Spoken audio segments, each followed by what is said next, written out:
नागपूर जिल्ह्यातील कन्हान परिसरातून एक अत्यंत दुर्दैवी अपघाताची बातमी समोर आली आहे। डुमरी उड्डाण पुलावर उभ्या असलेल्या ट्रकला भरधाव दुचाकीची मागून जोरदार धडक बसल्याने 2 तरुणांचा मृत्यू झाला। या घटनेमुळे दोन्ही कुटुंबावर दुःखाचा डोंगर कोसळला असून परिसरामध्ये हळहळ व्यक्त केली जाते आहे। नागपूर जिल्ह्यातील कन्हान पोलीस ठाण्याच्या हद्दीतील डुमरी रेल्वे सायडिंग परिसरात हा भीषण अपघात घडला।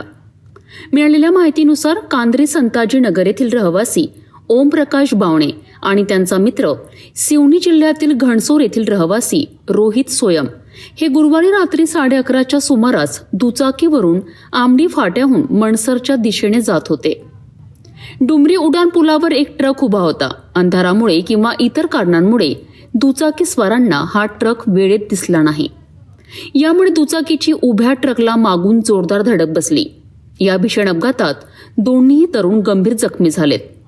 त्यांना उपचारासाठी रुग्णालयात नेण्यात आले, मात्र उपचारादरम्यान डॉक्टरांनी त्यांना मृत घोषित केले। घटनेची माहिती मिळताच कन्हान पोलीस घटनास्थळी दाखल झालेत। पोलिसांनी वाहतूक सुरळीत करत पंचनामा केला। या प्रकरणी गुन्हा दाखल करण्यात आला असून अपघाताचे नेमके कारण काय याचा पुढील तपास कन्हान पोलीस करीत आहेत। या दुर्दैवी अपघातामुळे 2 कुटुंबावर शोककळा पसरली आहे। वाहन चालविताना वेगावर नियंत्रण ठेवणे आणि रस्त्यावर उभ्या वाहनांबाबत सतर्क राहणे किती महत्त्वाचे आहे याची पुन्हा एकदा जाणीव या घटनेने करून दिली आहे। कॅमेरामॅनसह अजय मेहकुळे, सिटी न्यूज।